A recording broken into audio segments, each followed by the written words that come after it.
How's it going, everybody? Welcome to the Code X podcast, episode 14. Here with me today is the one and only Tim Morse, the voice behind Decoding panels and co-host of Grady Meet. Thank you for being here today, Tim. Thank you very much for having me, Jamie. It's always a pleasure to be on here with you. And for those who are wondering right now, no, Sonny has not quit the show. Unfortunately, he did have a passing in the family, and we wish him nothing but love and send our condolences out to him and his time. I know when he gets back, he will be giving me more crap than he's ever given me before. I am expecting it. I know he's critiquing right now the show and what I'm saying.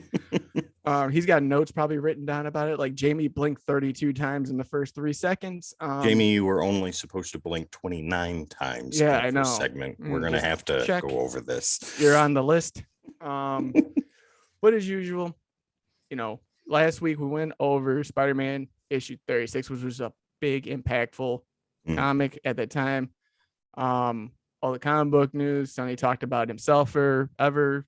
That's why we had it Sonny Appreciation episode. This week, though, got comic book news going from the Hawkeye trailer coming out. Mm-hmm. Kingpin being rumored. Ethan Hawke, Sonny's favorite, cast as Batman, the new animated series as Batman.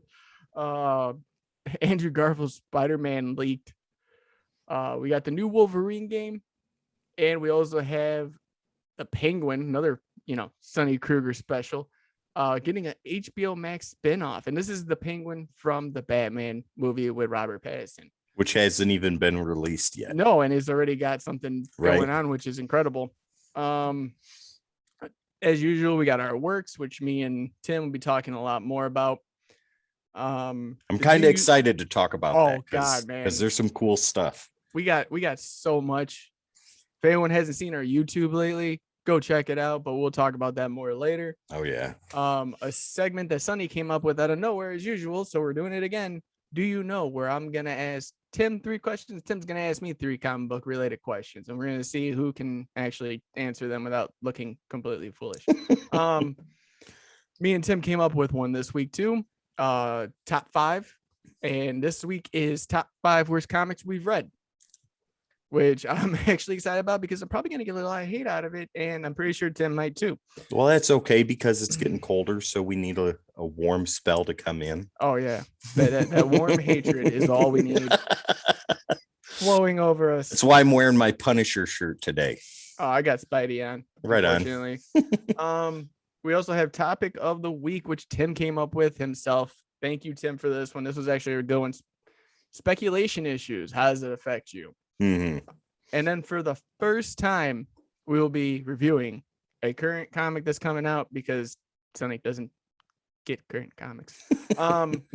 Dark Ages #1, which I've been excited for since we talked about it on the show. There we go. Tim has it out with his whole, cover C because he's so cool. If you didn't see it already, it's in the pre-show. Go check us out live at twitch.tv/Codex Podcast and the Codex Podcast anywhere else on social media. You can see Sonny's very first mail call, which is actually quite good, surprisingly. Now we move on. So for comic book news, Hawkeye trailer came out. Right. Oh my God. Having Kate Bishop in it was, and to me, it was amazing to start with. Mm-hmm. Like, I thought it was going to be great. Okay, cool. We got the whole Matt Fraction series coming out. The more I watched it, the more my jaw dropped. I've seen that trailer probably at least 10 times already, just to see if there's anything I could spot or find out that I didn't see before. So it's a Christmas movie. Oh yeah. No, it's a Christmas TV series. It taking place obviously after the fact the snapping Clint's trying to make up for lost time with his kids. The one thing I did notice though is that you don't see his wife in it. I noticed that too. And that kind of stirred me back a little bit. So I don't know if she just like, I want to know the story behind it. I'm not going to be one of those people that'd be like, oh, it's because she was afraid of the snap. No, it's not that. The one thing that I did see in there, and this is a side tangent because I go on them all the time, is did you notice in the trailer whenever his head's turned, you see his hearing aids now? No, I didn't notice that. Yes, he's got hearing aids in both ears, which is so, I mean, it's bad because so is he communicating with somebody, or I don't know, but I know in the comics he's deaf, partially deaf in both ears. Oh, okay. So he always, like, if you ever read Hawkeye versus Deadpool, there's a part where Deadpool lifts up his mask and he's doing sign language, and he's also talking to Hawkeye, so that way he can understand them. So I thought that was a great aspect. I hope they keep to that, like the blast from Endgame made him go deaf or something. That's like interesting. Yes, very. And then to see the Ronin aspect come back, right? Dude, because they shouldn't even have put it in the movie, like in Endgame. Like, no, it was perfect in Endgame. I thought it was the dumbest thing because you got it for like 20 seconds, and it was such a big, like, speaking of speculation issues, people were buying that issue like it was a hotcake, and you couldn't get it anywhere. I wanted it because I just wanted to be a collector, but collectors always get last dibs. That's very true. But they went over for like 20 seconds, and now they're gonna do it justice, I hope. But having Haley Steinfeld in it now as Kate Bishop, she looked amazing. She looked the part, and the best part about the whole trailer for me, and I'll let you go have your reaction time. Okay. Is the title font, because they took the Hawkeye from the Matt Fraction. Yes. Yep. That whole thing, they took they took it straight off the comic, and I was like, are they going to get in trouble for that? But then I realized that Disney owns everything. It's theirs. And they're like, we can do what we want. We're Disney. Marvel, that's a copyright infringement. Yeah, right. Buddy. Yeah, we're going to have to talk about that. What's your thoughts, Tim? Okay, so watching the trailer, I was super excited to see that, and to see Kate Bishop taking on the Ronin role. I thought that was really cool. I'll admit that my knowledge of Kate Bishop is very, very small. And I thought initially, like when the series was first announced, I thought Kate Bishop was Hawkeye's daughter, but I guess that's incorrect, because his daughter was in the trailer. So Kate Bishop is somebody else, and she takes on inspiration from Hawkeye and all that stuff. But the actress that's playing Kate Bishop, I think, is perfect. I think that's a great choice for her. And to see her, like when they were driving in the car and he's like, nope, can't use that arrow, that's too dangerous. Nope, can't use that arrow, that's too dangerous. Here, use this one. And she shoots it, and she's like, holy, what do you mean that you have more arrows dangerous than this? I thought that was fantastic. The trailer that it's based in Christmas time, I think, is appropriate. I think that's really cool, because then we'll get a real big family aspect from Clint Barton, and to see, like what you said about with his wife and stuff like that, and to see what happened there, and all that stuff. But to go back to what you said about Ronin being an Endgame being one of the worst decisions ever, I highly disagree with that, because for the 5-year span that there was half the population was gone, that 20 seconds of him being Ronin, now we know what he was doing during that whole time. And then to me, through the whole movie, he wasn't Hawkeye, he was Ronin during that, until the end when he had the bow and arrow back in his hand and was cruising around. Right. I'm not saying it was the worst 20 seconds because of the fact that it was just thrown in there. I just felt like there should have been more in it. And I think this series will give it to us. Yes, and that's what I'm hoping for. But before that, it was just, we didn't know there was going to be these Disney Plus spinoffs. So to me at that time, it was like, are you kidding me? We waited all this time. You got that whole part in the trailer when they showed them, and that's why I was so like, Why would you put it in here if it's the same amount of time you had in that trailer? That was my, but hopefully with them being, showing his past with being around it, it'd be a lot better.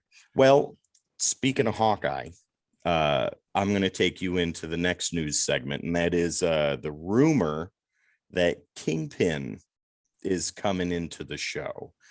Now, Vincent D'Onofrio is, I think, the ultimate troll, because when it was rumored he was going to play Kingpin, he kind of played that off back in the day until it was officially confirmed, and he's like, yeah, I'm in. But on his Twitter, this man has put up 3 poems, and eagle-eyed fans are kind of either reading too much into this or reading just enough into it. But the poems reference things that were seen in the trailer, like the 3-legged dog running, jumping, and with an incredible case of the wiggles. Where should we go? What should we do? I say to myself, this dog is right. What does he mean by that?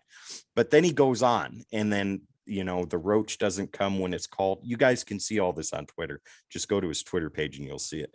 And he's being really cryptic about things. And then he does a third thing where he kind of plays it all off, and he's like, silly to look deeper into the little pieces I write. I've been writing them for years now, although I appreciate the fandom because I loved playing him in Daredevil. Well, Vincent, the funny thing is that every tweet or post that was put out that said Vincent D'Onofrio is coming back as Kingpin, you liked those posts. So what does that say?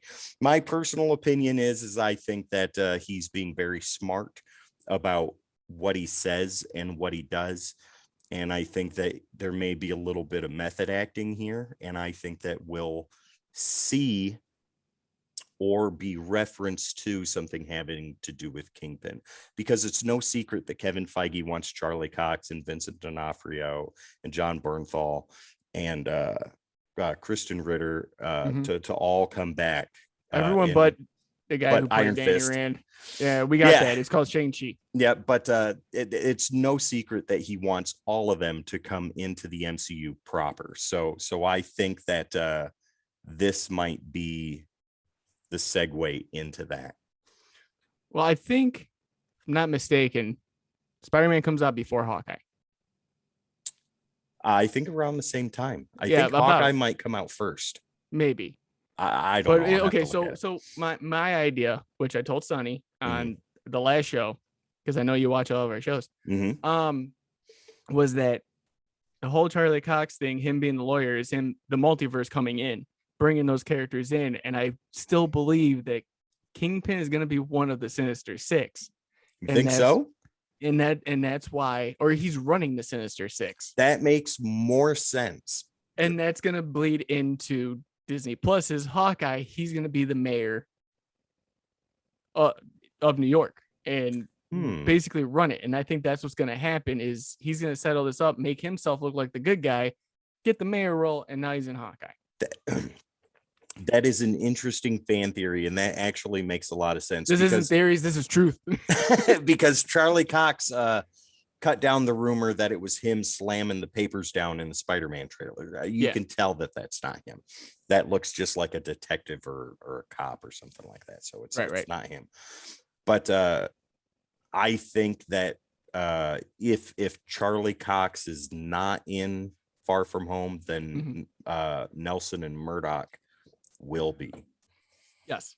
Because J. Jonah Jameson's already there. That the MCU version and he's is already bald, in. Which and he's bald, me. Right? But if he comes back in the next one with hair, I'm gonna be like, whoa, what happened? It's a toupee. Yeah. The multiverse came in before we even knew it. When he That's right. That's right. But well, see, the good thing is I just finished Loki like last week while I was sick. And I'm so glad that I did, because now everything that I'm reading about this, like with Hawkeye and Kingpin and the Spider-Man Far From Home stuff, it all kind of makes sense now. Right. Yeah, no, it definitely is an eye-opener after watching Loki. But yeah, I see I don't know how I feel. Like I said, now, like I am not the type of person. I'll come up with my own theory, but I'm not the type of person to sit there and put it out to the world. Be like, hey, by the way, I think this is gonna happen, And I then think get mad when it doesn't yeah, happen because it's Mephisto. Like, ugh, no, I've please got my stop. own thoughts about that. Yeah, it's Kevin Feige, Mm-hmm. or it's Mickey Mouse, Right. like just running up the spike, like running up the spike. Oh, I got you. Like, Oh well, I'm trapped. Oh well. Pay but me. yeah, but no, that like I said, that's gonna be great. Moving on though, we do have an SK special for this. His idol, his guy, his twinkle in his eye, Ethan Hawke cast as Batman in the new animated series. I gotta tell you right now, I've been a fan of Batman animated series since the original. I've tried to watch them all. Some of them lackluster, some of them Mhm. amazing. Ethan Hawke is Batman. We're gonna see how that goes, but I'm not a big fan of how the animation looked from what we saw. It looks like it's gonna be obviously geared towards the younger crowd more than anything. I mean, it's got that new He-Man vibe that's gonna be coming out to Netflix. Mhm. That same kind of animation style. I want to know who the rest of the cast is though. I mean, if you're bringing in Ethan Hawke and Sonny probably made that phone call like, hey guys, we just did the Codex podcast issue, or episode 12, cast them. They did it, and I want to know who's playing Joker. I want to know who's playing Catwoman. But yeah, for Batman, I think it's a good pick. Um, I love Ethan Hawke as an actor. I think two of his best movies were Gattaca and The Purge. I think he was fantastic in those. I think he was amazing as a child actor. I think his best movie was Explorers, and Okay. it was absolutely fantastic. So him coming in now, the who he is now and the experience that he has coming into Batman animated series as Batman / Bruce Wayne, that makes sense, because he has that type of voice that can convey the Bruce Wayne aspect, the playboy, the multi-billionaire, the company runner and stuff like that. And I think that in that aspect, he'll do really well. I'm very curious to see how he voices Batman. So I don't know. I don't know. I can see him as Bruce Wayne, but with Batman, I kind of have to be convinced. Does that make sense? No, it makes total sense. Yeah. There's a lot of people that are like that. Like if you look at Kevin Conroy, like that, his voice difference between the two is astounding. It's amazing. And like you look at certain other people, like I can't remember his name. He's always on. The only thing I remember him from was the Drew Carey show.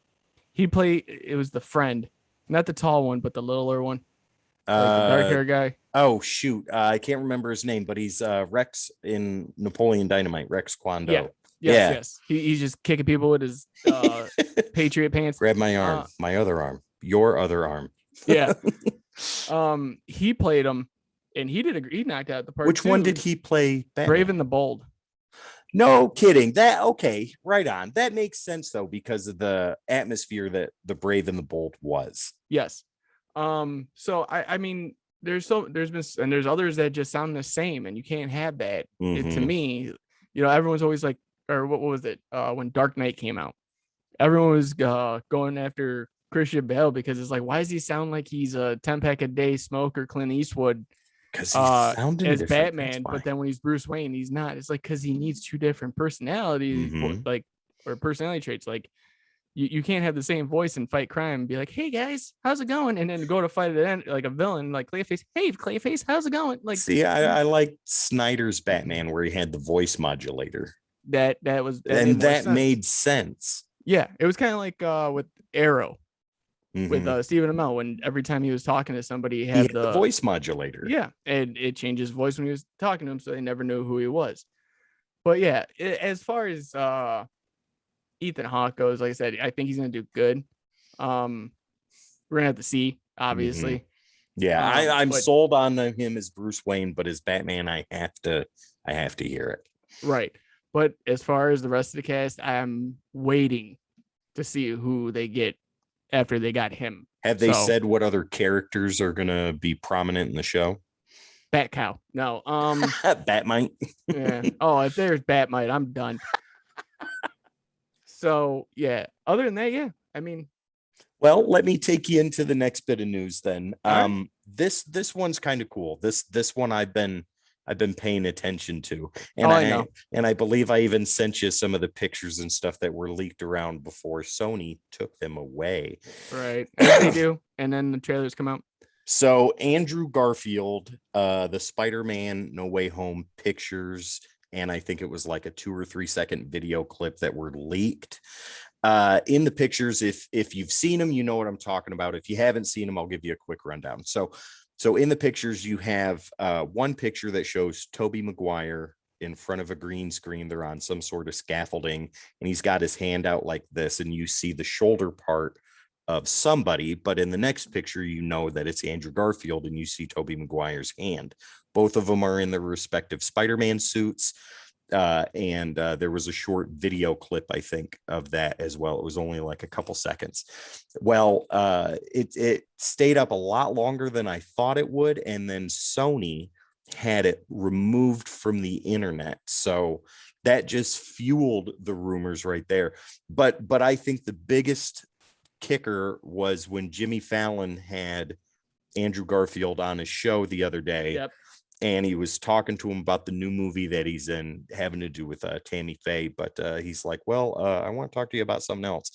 And Andrew Garfield totally blew it off. Like he doesn't know what he's talking about as far as like the image or the video or anything like that goes. And he's doing, I think, as good a job as Vincent D'Onofrio is of denying the fact that we all know that he's going to be in there. I'm excited about it because it's all but confirmed that Tobey Maguire and Andrew Garfield are in the movie. It's all but confirmed. I mean, you have Electro from Andrew Garfield's Spider-Man universe. You have Dr. Octopus and Willem Dafoe's Green Goblin from the Tobey Maguire Spider-Man. Well, we don't know that exactly. That's the Willem Dafoe one. The Goblin Bomb was in there. Yeah, but you heard his laugh. He was also he could be the one from Amazing Spider-Man. I highly disagree with that. I hope I'm wrong, because that was probably the worst part about the Amazing Spider-Man was that one. Well, what they were trying to do with that, I think, was the Ultimate Spider-Man Goblin, yes, where he turned into the monster. F that. That's a waste of time. Willem Dafoe's Norman Osborn is the best on-screen Norman Osborn that's ever been. Oh yeah, no doubt. And I hope that's the case, and I'm praying that's the case, because if it isn't the case, then that's going to make me really upset. And seeing that Goblin Bomb roll into the middle of traffic, and all that stuff, and hearing Willem Dafoe's laugh. I mean, Marvel, Disney, and Sony are doing a terrible job of keeping secrets, but they're just like politicians, where they've got your sucker in one hand and you crying in the other, and they're like, no, I don't have your sucker. What are you talking about? I didn't take it from you, but it's right there. This isn't yours. This is mine. Yeah. Right. Tobey Maguire, Andrew Garfield. We all know that you're going to be in there. You just need to come clean and say that you are. Yeah. Hashtag come clean. That's right. But no, I do think that Andrew Garfield's taking the anti Tom Holland approach, right, and doing everything opposite that he would do, because if that was the case, we'd already know everybody that's in there, the premise, the name, like everything. See, I bet you Disney had Tom Holland film with stand-ins, so that way he didn't know who he was playing off. Because they said they did it to him in Infinity War and Endgame. They said they didn't even give him the script. They're just like, go in here and say this. They gave him the pages or the particular sections that he was supposed to do that day. Yeah, and he never knew what he was doing. He's like, I just went in. That's all I did. So yeah, I do. Like I said, I from the leak, I do believe that it is him. So I hope it is. But as we always do, moving on from the leak to another premiere, which actually is Spider-Man related too, because it's from Insomniac. It is the new Wolverine game. Now, it isn't a gameplay, but it's a trailer. I absolutely loved it. I cannot brave enough about it. In it, you get basically a bar setting with everyone knocked out, dragged out, like there was a brawl. Cut to pieces. Oh, just mutilated. Then we get the back shot of Logan sitting at the bar, which I don't know if you saw the Easter egg that was in there, but there was a license plate. The license plate, Yep. Hulk 181. Yep. Yeah. Oh, dude, that I was like, yes. We needed that. If he doesn't fight Hulk in the game, I'm gonna be very upset. But you got, and then it cuts back, and then you got a guy with a pulling out a knife, hitting it, and then all you see are the claws come out, and then you're just like, yeah. And then Wolverine. I'm sold. I don't have a PS5. I want one now, just for that. I don't have PS5 either. No next gen consoles, but I'll Not get yet. one for that. Oh yeah, definitely gonna pick that up, Tim. I mean, what did you have the same reaction I did when you saw it? Like I jumped. Okay. Like I was like, okay, this is something. We're gonna have something great here. So my brother-in-law sent that trailer to me, and I think I was in the middle of work, and he sent the trailer, and it said Wolverine PS5 premiere or something like that. I can't remember what the caption was, but I messaged him back. I said, what's this? Is this a new movie? He's like, no, dude, check it out. So I watched it, and I was like, oh my God, this looks amazing. The animation that they showed obviously wasn't gameplay footage, but it's the cutscene footage, which looked fantastic. I was instantly sold. And I read a comment on the internet somewhere about someone saying, I hope it's not a sandbox game, because if it is, I'll pass. Well, random internet person that made that comment, let me answer that question for you and say that when Batman Arkham Asylum came out, that's a sandbox game. And you run around in Arkham Asylum and do this. Everybody, including your mother, thought it was the greatest video game for a superhero ever created, and it went on to spawn 3 other sequels. So if it's a sandbox game, yes, please, because that means me as Wolverine can run around and stab the crap out of random bad guys. Spider-Man for PlayStation is a sandbox game where you swing around the damn city all day long, and everybody loved it, and it spawned a sequel that was instantly loved by everybody else.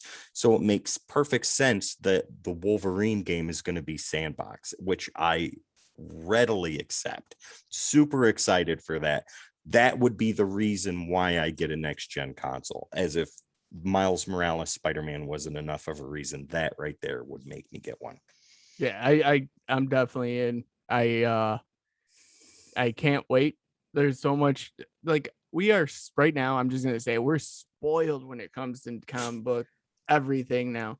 Like if this would have happened 10 years ago, I'm old now. If it would have happened 5 years ago. No, I mean if this would have been something that happened like 20-25 years ago, people wouldn't know what to do. No, like a superhero style game played out like Final Fantasy, holy smokes, people's brains would have exploded. No, and it's not even just that, it's the whole pop culture aspect of it, from the movies to the video games to everywhere you look, you see something Marvel or DC or indie for that matter. It doesn't matter, and we're getting so much of it now. It's like I don't have time for all these shows, but I'll still try to watch them. Like, and I don't have time for all the games, but guess what? They're still going to sit in the plastic till I open it. Well, see, here's a little opinion that I have based off of what you just said about not having enough time to watch all these shows. See, before, everybody wanted it all episodes all at once so we could binge it in a day. Right. Now they're going back to the format of releasing once a week, like a series should be released. Yes. Me coming from the generation of having to run to the bathroom during commercials, I love that, because then I don't have to sit there and invest 7 hours into a show all day long. I like it spaced out, and I like to be able to be like, okay, Wednesday, it's What If Day. I'm going to sit down and watch What If whenever I want to, and then I'm good to go. Right. You know what I mean? No, and I totally understand that. Like I said, it's just, I do appreciate the format that they're doing now. Mm-hmm. What I also appreciate is that usually when a new show comes out, they usually do 3 episodes, or the first 3 episodes. Your excuse, don't worry. They usually show the first 3 episodes, and then they start breaking it down. Yep. which is great because then you get your binge and then you get your episodes after that. But as far as video games go, dude, they just like Marvel Avengers, like right now, like the game sucked because of there's glitches, patches that needed to be fixed. Everything when that came out. Now you've got 3 other characters. They have a list of so many Spider-Man's more. coming to the PS5 version or the PlayStation version. Yes. You what was it? You got Hawkeye, Kate Bishop, Ms. Marvel.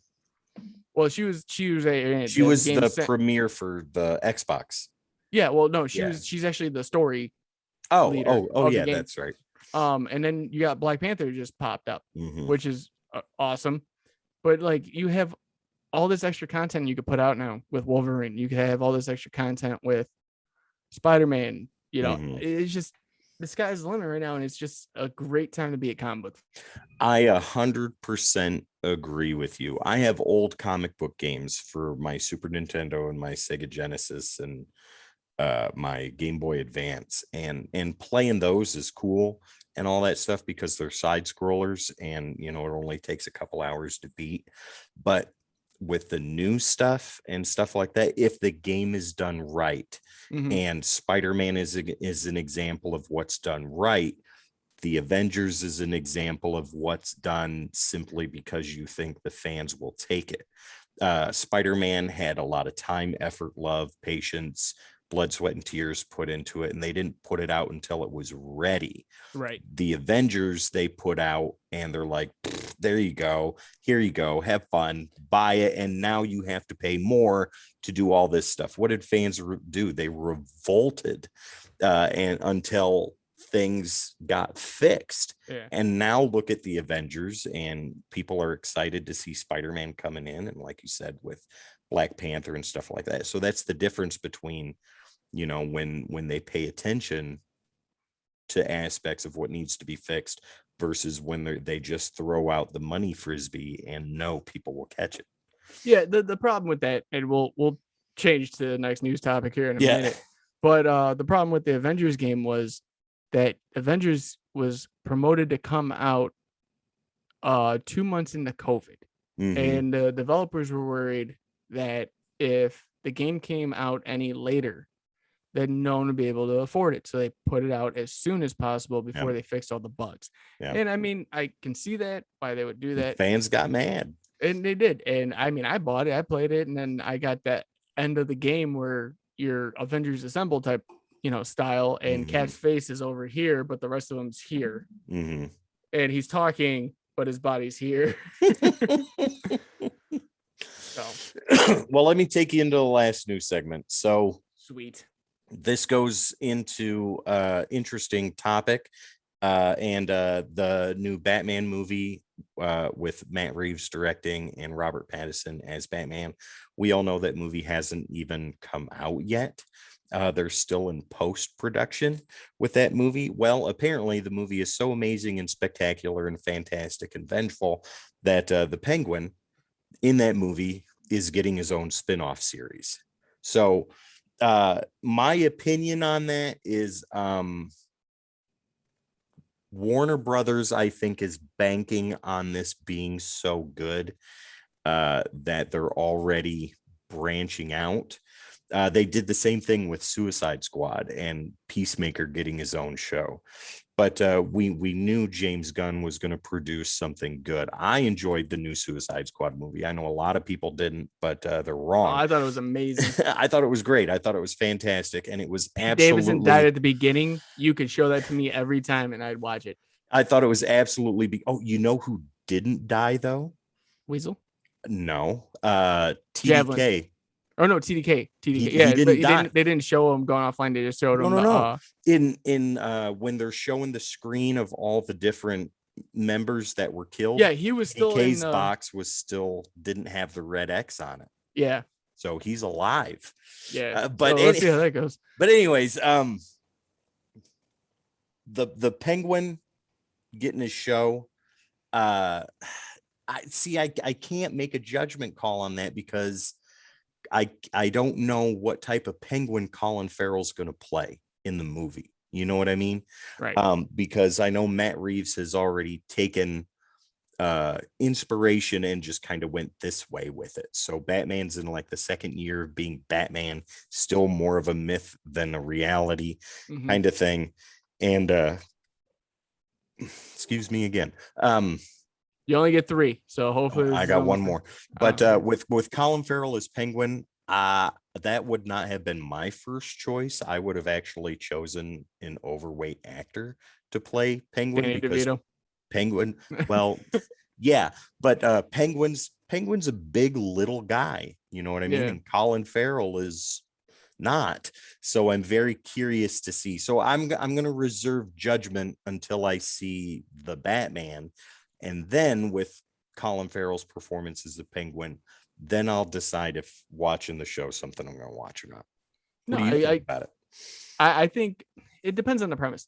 If they do something where Penguin is the gangster and the lord like of crime underworld, you sold me. I'm 100% in. If you're just doing something for the Penguin, living his everyday life, I'm out. You know, like I don't need to see him eat fish. I don't need to see this the entire time. Yeah, like walking around like a Teenage Mutant Ninja Turtle, putting the button on. Right. I want to see him. I want the Godfather, but Penguin. Right. And, yes. And that's the type of show I'm expecting out of this. I want to see like him be basically just running everything. And who knows? We could actually they've already announced so many spinoffs of like Robins. What's to say like a Red Hood doesn't come in, or what to say Nightwing doesn't come in, and that's the protagonist or antagonist of that series. You know what I mean? Like we gotta stop the Nightwing now, or we gotta stop Tim Drake or Red Robin. But yeah, like I said, if they do something where it's like Godfather style or Scarface style of Penguin for the HBO spinoff, I will sit there, I will binge it, I will do whatever. I am cool with that. Sonny will probably have his little action figure sitting next to him on his shoulder, next to the other shoe that we usually used to put it in. And then shout out to go watch our old episodes to hear more. But he'd probably be sitting there with him going whack, like the entire time. So now Colin Farrell's performance in True Detective season 2, have you seen that? Yeah, I've seen True Detective. Unreal when he went up to that dude's house with the kid. And he just started. And just went off. I was like, wow, that is amazing. So if he brings that level of performance into the Penguin in the Batman, then that needs to continue over into the show. Exactly. And I'm, like I said, I'm hoping for the best for the Batman. I was the first one to hate on it because of the fact that they put Robert Pattinson as the Batman. Batman doesn't sparkle. I will say this 1,000 times, but I'm going to be the first one to say, and you're hearing it here, I misjudged him. I never saw any other work. I never watched anything else. His performance in, even though it was slight, is with Tom Holland. The devil in, or it's like the devil. I haven't. The devil you know, or the devil that you know. It was on Netflix. Amazing. Like it was great. I heard he did phenomenal in The Lighthouse with Willem Dafoe. Yeah, there's so many like even his like underrated movies, like not underrated, but like his indie performances. Like I've seen a couple of those, and I'm like, this is a different type of person. Now I'm excited for it. Dude can act. Yeah, and me and Sonny have brought up before in the past, like no one wanted Heath Ledger as a Joker because they didn't think he could be a Joker, and he was because of 10 Things I Hate About You and A Knight's Tale. He was amazing. Yep. You look at certain people like Batman. People 89. didn't want Michael Keaton as Bruce Wayne. Exactly. They didn't know that he had versatility. Yeah, like he did. How can I put this? He didn't have that build, but they gave him that build. Keaton came in as a comedy actor, though. That was what he was known for. And he had worked previously with Burton on Beetlejuice. Right. And then Burton gets Batman and he's like, I want Michael Keaton. And they're like, I don't know about that. Beetlejuice is Batman? No, dude can act. Dude's effing amazing. Put him in there. Right. And people didn't want anything to do with that until that first scene when you see him coming down and okay, all right, let's see. Now we're sold. Yeah. But yeah, Penguin, HBO Max. I can't wait. Do it justice. If you don't, Yep. you lost me. So on to our segment of our work, Sonny's favorite, where he talks about himself, and he's not here, so we're going to talk about ourselves. Right on. Just for a little bit. If you guys have not checked out any of our social medias at the Codex Podcast, please do. We have so much coming out in decoding panels, thanks to Tim Morse on the other side, putting out his voice every week. Like, dude, you killed Batman White Knight. Like, you literally. Okay, so for those of you that don't watch all the way to the end, I edit all of it. I edit the shows, decoding panels, Codex Game, which we'll get into in a little bit. Our show, whatever show we're doing, I'm editing. And I have to listen to his take at least 4 or 5 times every time I edit a video. So to say that I don't when I say, guys, he does an amazing job in this, he does an amazing job on it. Just the way he, like, I know I'm talking up, and I do this to Sonny all the time. It's all right. Sonny likes it, so I figure you would. I don't mind hearing praise. Go ahead. Yeah, and this is now the Tim Appreciation Podcast episode. But no, we've got all 8 issues coming out. Right now we're on issue 4. After issue 8, you're going to get the full story complete in one shot. So if you guys have, 2 hours and 40 minutes, of your life you want to waste, please waste it on that. Yeah, absolutely. But we also have a lot more coming. Tim, if you want to go into it a little bit more, okay. So to backtrack a little bit with decoding panels, I think I was 2 issues in to Batman White Knight before I got sick. And that's why there's such a large gap with content coming out as far as decoding goes, because my son got sick and then I got sick and I kind of lost my voice. And I was texting you guys during that process. I'm like, yeah, I'm not going to make it today. My voice is just shot. But that day that my voice came back and I was working, doing my regular job. And then I texted you and I was like, okay, here comes issue 3. I got my voice back. Let's get to work. And I pumped out an issue a day, I think, up until the end, when I pumped out 2 or 3 in the same day. Yeah, and me and Sonny firing. talked about it last week, and we were just like, dude, he's like, I'm fine with editing. I'm fine with getting everything done. I had every page ready. I had everything. When you hit me with all those, I was like, oh, we're in the end game now. We're doing this now. Yeah. Okay, all right. Okay, time to get it to work. And I'm gonna be honest with you, I was so excited about getting it done. I mean, you had like a couple hour conversation about it separately. But you were talking to me while I was working on it. I think I got 2 hours of sleep, maybe. Well, see, all of last weekend, because I was just so excited that we had all this done, all this content ready, and there's more to come. And it's just, dude, it's not ending, and I'm loving every second of it. For everybody that is into decoding panels right now, after White Knight is finished, you've got Amazing Spider-Man number 36. We just had the 20th anniversary of 9/11, and doing that issue was absolutely powerful for me to do, and to tell it in my own words using inspiration from what Straczynski wrote out was absolutely phenomenal for me. And then after that, you'll have another Spider-Man issue, Spider-Man number 17, and that's from back in the Codex Podcast episode number 10, which you I were was part on of before. That's right, yeah. And I did that issue, and I told you last night when I was recording it, I'm like, dude, I'm getting into this one, so be prepared. You're a lot. But beyond that, what else is coming out? Deceased, the miniseries 1 through 6, that's happening. Yes. That's coming in the future. Punisher, Circle of Blood, that's what I'm going to be working on next. So you don't have to. Well, I do. That's 5 issues that I'll be working on, and I'll get those out ASAP.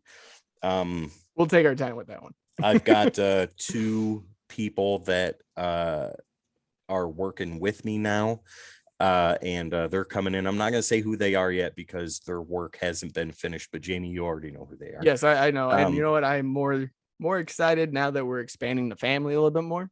Yeah, but now we got people. the stuff that they're gonna put out, one person is putting out the Red Hood and the Outlaws annual #1. Is that right? Yes, Yep, Red Hood and Outlaws annual #1, and then the other one's taking the other annual, which is Silver Surfer. Yeah, why can't I speak? Annual Silver number Surfer 3. annual #6. #6, that's right. Number #6. six. Yeah.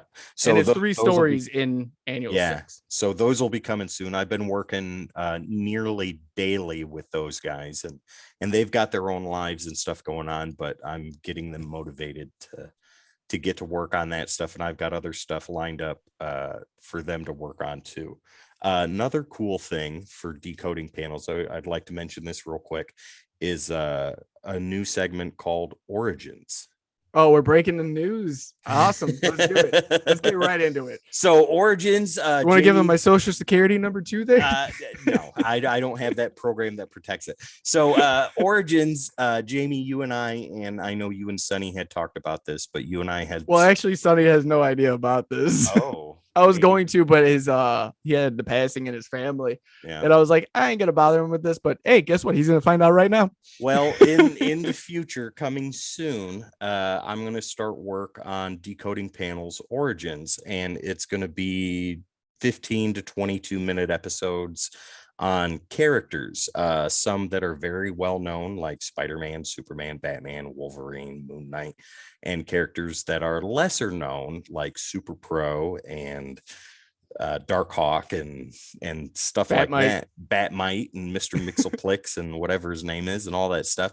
But it's going to be cool because we're getting a list together of different characters that we would like to see on that. And then I'm going to work from that list, get the other 2 guys that are working with me, and maybe somebody else to come in too, and do some Origins episodes. It's going to be pretty awesome. And the reason behind this, and when I came up with the guys, I'm going to be honest with you. When it comes to artworks, I know Sonny wants me to put out my comic and everything else, but when artworks is this for me. This is my baby. You can ask Tim. I am working on this from the time I get home till the never stop. Well, when you call me on Skype, what are you doing? You're working. Yeah, I half the time I'm like, hey man, you got a minute to talk, and my face is like this because I'm working on this screen over here. Hey Jamie, what's up? What are you doing? Oh, I'm just editing real quick. Yeah, I'm editing, and hey, by the way, but no, the reason I came up with this is because I know there's a lot of people out there that want to jump into comics. They want to jump into these characters. They want to get familiar with them. I want to give them a chance to do that. Just like we give them a chance to decoding panels. If you can't afford the comic, I want to give you an outlet so that way you can get a summary or a breakdown or anything of what's going on. I don't want you to sit there and feel like I got to be broke to enjoy comics. No, we got you. Yep. So what we want to do is we want to put out the history and recommendations of what comics to check out when it comes to those certain characters. And when me and Tim sat there and talked about it, I didn't even get the whole thing out. I was like, yeah, I want to do that. He's like, I'm in. Done. And I was like, okay, I think cool. we didn't even have a name for it yet. And you're like, no, we did. That's why you said we were done. Oh yeah. I went, how about Decoding Origin or Decoding Panels Origin? And you're like, yes. And I was like, what about Decoding Origin? You're like, no. We're going with the first one. Perfect. That's perfect.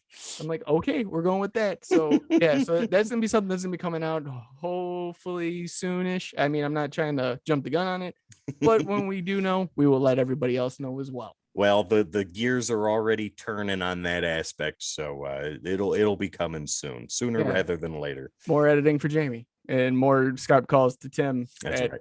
2 a.m. Well, the thing that I'm super excited about, aside from Origins, is Skyping with me and seeing this. Codex Gaming. Oh yeah, no, guys, I know this weekend I was going to be doing Codex Gaming. I fell off because we had obviously Tim had when he had COVID, it gave him superpowers to record 3 issues in a day. So we finished everything. So I had to finish everything too. And I want to give you guys content as much as possible.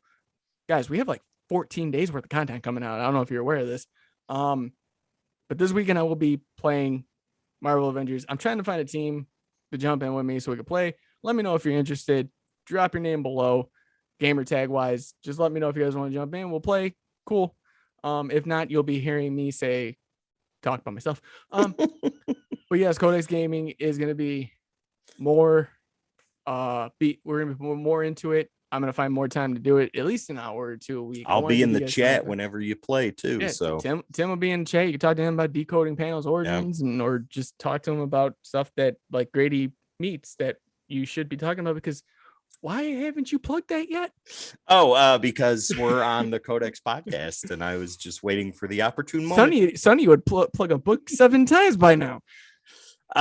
So if you guys don't know, aside from doing the wonderful work that I do here for Codex with decoding panels, shucks.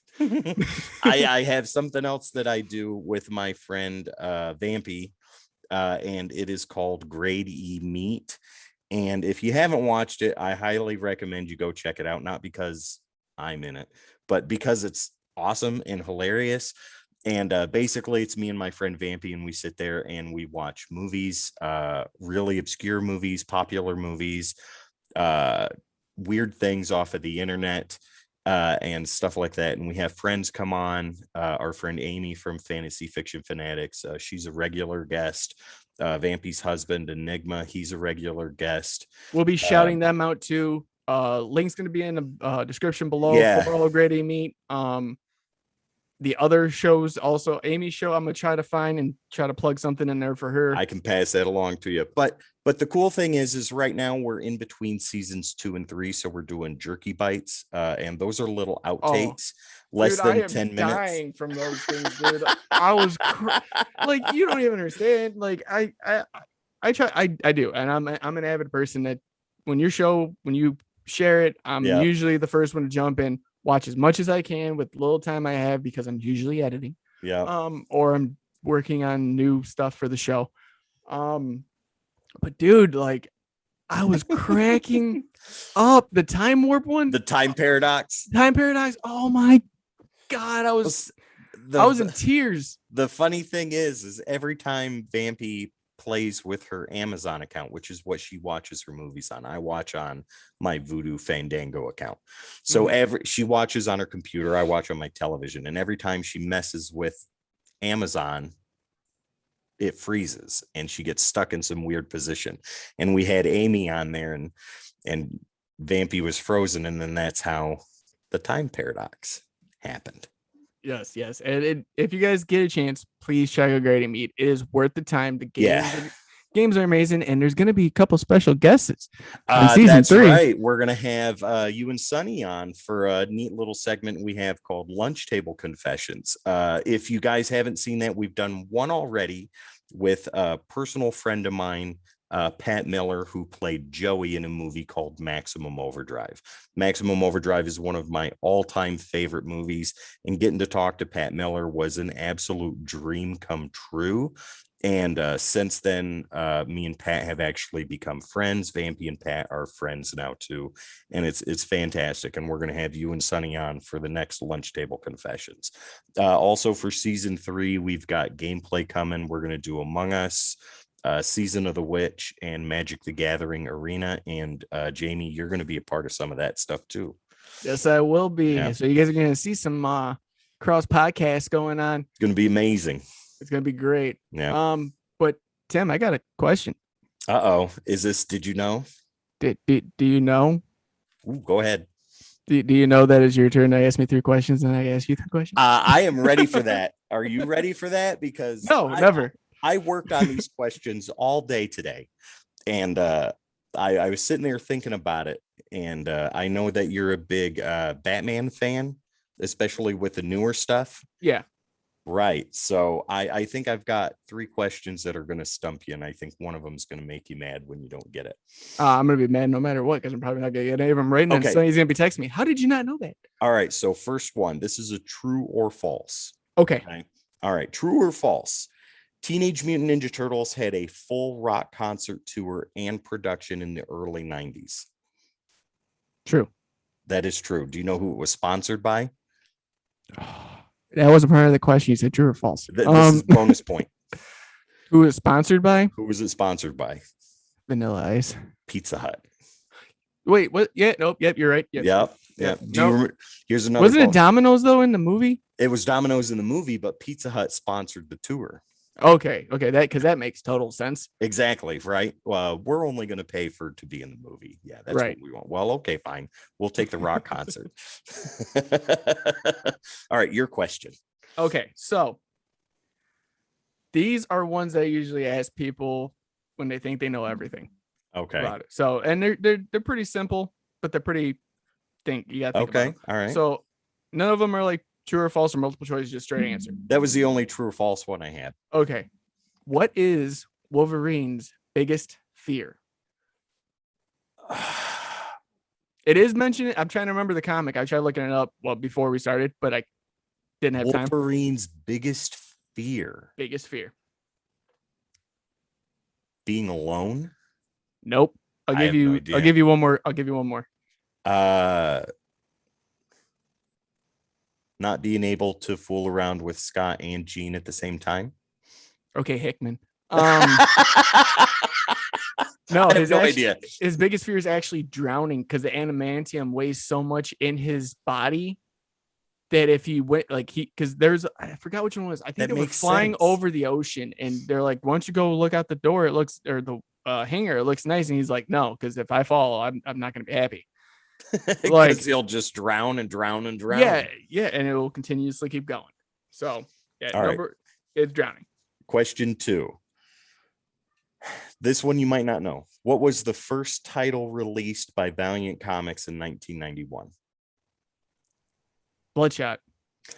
Good guess, but no. No, wait, so it's Valiant, right? Yep, Valiant. Bloodshot's Valiant, but that was not the first title released. I'll give you one more try. Oh, is it Starlin that did it? Shooter. Yeah, I don't know that one. Magnus Robot Fighter. See, a lot of people think it's Harbinger, but it wasn't. It was Magnus. That's what I was going to go with Fighter. On the second one, because that's the only 2 I know. Yep. Magnus Robot Fighter was the first title released by Valiant Comics in 91, when Jim Shooter created Valiant Comics in 89. Okay. Yeah. All right. So my second question. Now this stems from there was a documentary. It was on History Channel. I know that because I watched it. Okay. And there's also a documentary. It was the same one, but it was on DC Universe, the app, before it became just comics. Okay. There was a question, and I believe it was hosted by Ryan Reynolds, which is hilarious. But there was something interesting in there, and I ask people this all the time because they don't know. And when I tell them, they're like, "Oh no!" Before Superman, who was Wonder Woman supposed to end up with, superhero wise? Before Superman, who was Wonder Woman supposed to end up with romantically? Batman? No. Aquaman? Nope. I don't know then. It was supposed to be Hal Jordan. And what happened was back then, if someone said, because of legal reasons, if someone had written it or it was stated and it was on if they could prove that they talked about it, you could not use it. And when they were writing Wonder Woman, they were going to have a romantic relationship with Hal Jordan. And someone had mentioned it in a letter, or I think it was a letter that they were talking about, and had stated it'd be cool if Green Lantern got together with now they can't do Wonder Woman, and they couldn't do it. So they put her with the heavy hitter himself. Oh my God. And changed the whole dynamic of right, because if landscape. They did it, then they would have to give that guy credit for yeah, and we can't do that. No, who wants credit? All right, question 3. You know who Greg Capullo is, right? Unfortunately. All right. What is Greg Capullo's first published work for Marvel? For Marvel? I'm gonna this is the one I'm kicking myself on. Yeah, not the first title he was premier artist on or main artist, but the first published work he did, pencil interiors for Marvel. Doctor Strange? Nope. Okay. I don't think it was Moon Knight. Nope. So I got one more. Okay, one more. Oh, you're gonna make me think here. My brain hurts. You see the smoke coming off? Yeah. I'm just gonna go with a wild guess and say Avengers No, close. Okay. So, what if Volume 2, Number 2? What if Daredevil killed Kingpin? Nice. Okay. That's his first published Marvel work where he Good. did interiors. Then Now, the first title he worked on as the main artist was Quasar before he went to X-Force. Okay. Cool. Okay. Then that makes sense. Because no, I followed him. I remember when he was working with Todd on Spawn. Yep. Back then when it wasn't like back in the day. Yeah, not a Spawn universe now. Right. Which he's a part of, by the way. So my last question. Go for it. And this is gonna be a good one. This is the one I usually ask everybody because like this is for the people that like I've seen the movies. I know it all. Who was Marvel Comics' first original character? The Human Torch. There you go. See? I know that. Yeah. That was in Timely Comics when the actual comic title was called Marvel Comics. Yes. Yep. That's the one. Every time someone's like, I know it all. I've seen. That's not Captain America. He is the first Avenger, but he's not the first hero. That's right. Did you know that in Captain America: The First Avenger, they have the Human Torch android in the movie? I seen the Easter egg. Yep. So I was, that's one of the ones I usually use. But yeah, well, that's cool. You got one right, and I got one right. Yeah. So at least we're tied, and no one can say anything, especially Sonny. I know you're watching. Ha. But speaking of the Human Torch and how horrible sometimes they can be, we're gonna talk about our top 5 new segment. I am excited about this. I am too. And this week it is top 5 worst comics we've read. And I think I'm gonna take the reins on this one and go first. Are you going to start from number 1 or number 5? I'm going to start from number 5. Fantastic, because I'm going to do the same thing. And so just to give people a little bit of an idea, I can't stop reading once I start a pull. So no matter how bad the series gets, I can't drop it because I think it's going to get better. And it usually doesn't. So all of mine are series. I think not particular issues. Not particular issues. I chose all single issues except for one thing. Yes, mine are all series that I've read that were just horrible. All right. Coming in at number 5. Teenage Mutant Ninja Turtle Universe. Now, this was a 25-issue series. And you hated the whole thing. Dude, I thought it tied into what I thought it tied in with more of a broad aspect of the characters, like who is in that universe. Is this the one where the yellow bandana turtle got introduced?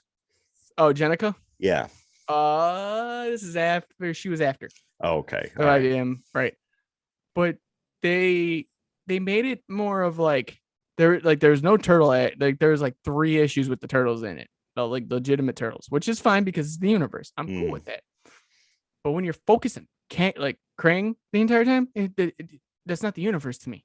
That's just Krang. I got the trade. Like I know, guys, I'm sorry for friends out there that know me. I got the trades of TMNT, which I don't buy trades, which I didn't have to. But I got the trades of it, and it's been more enjoyable than anything I've read. But like the TMNT universe did not tie into the main series at all because it was coincide.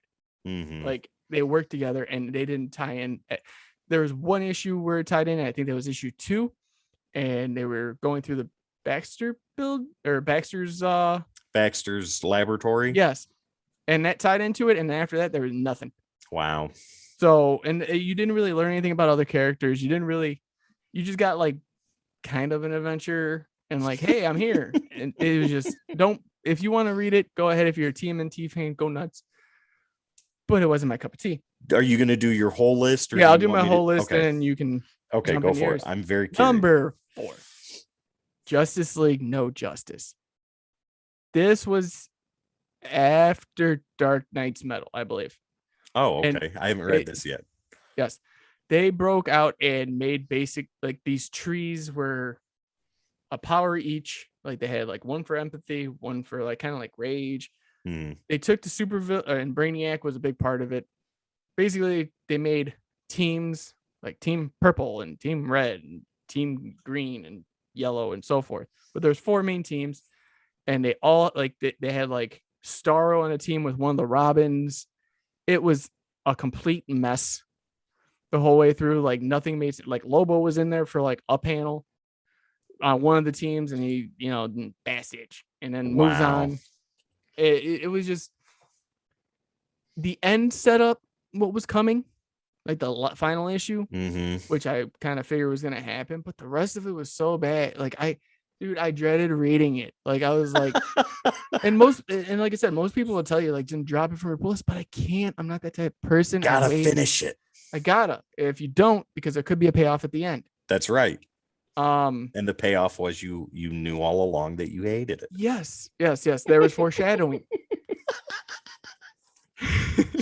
I think that's gonna be the name of this episode. There was foreshadowing. That's amazing. Yeah. Coming in at number 3. I mean, a lot of hate for this one, but I really don't care because it was just the marketing for it would have been amazing if it was done right. Deadpool versus Gambit. See, I never read that, so I can't. Dude, I thought this was gonna be just a straight brawl.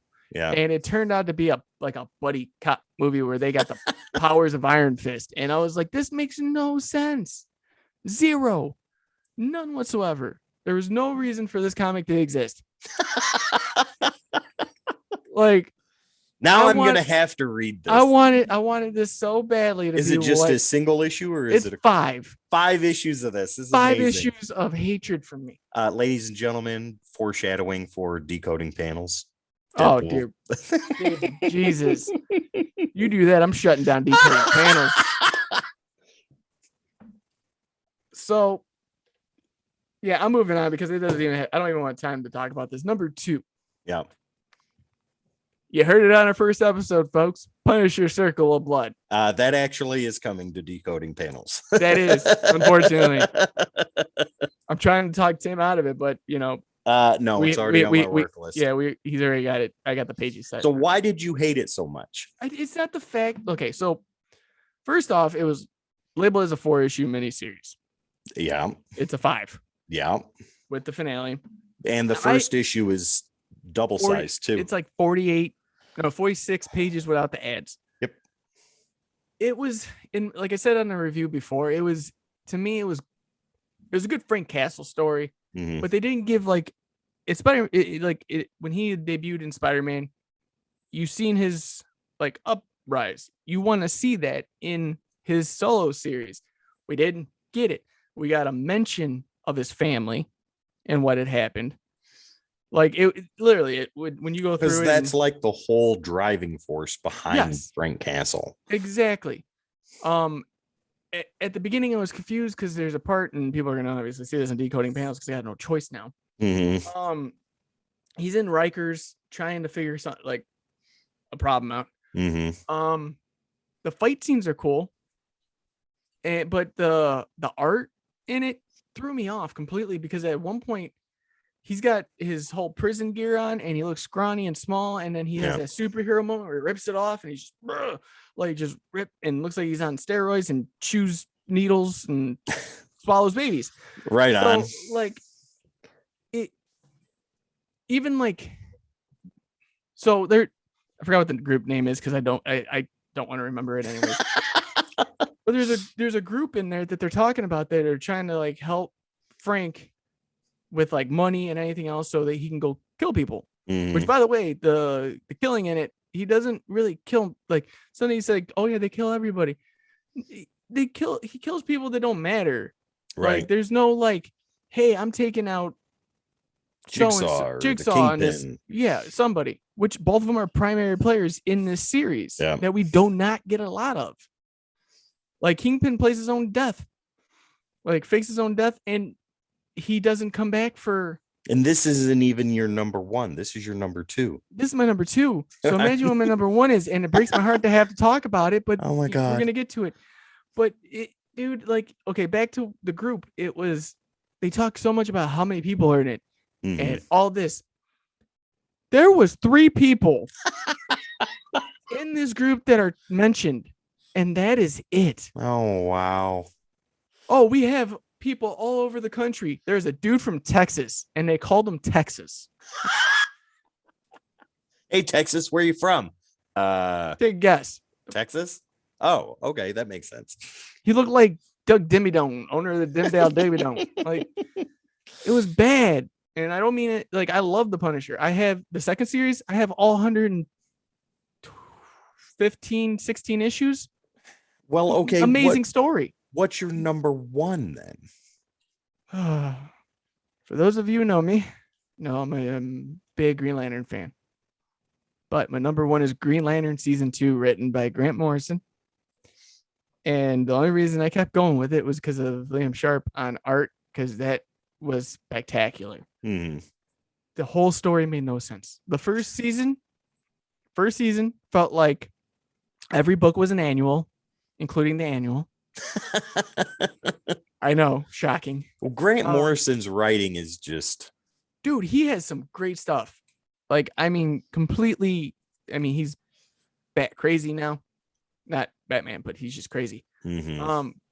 But dude, I don't know what he was doing with this book. I don't know if he ever knew the mytho of Green Lantern Hal Jordan.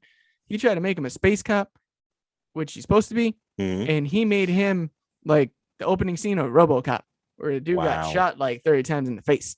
Wow. But that's how it felt to me. Like, I felt like they did Hal Jordan so much unjust in that series. Like, mm-hmm. And it just broke my heart because him and Kyle Rayner are my guys. Right. Like, every time.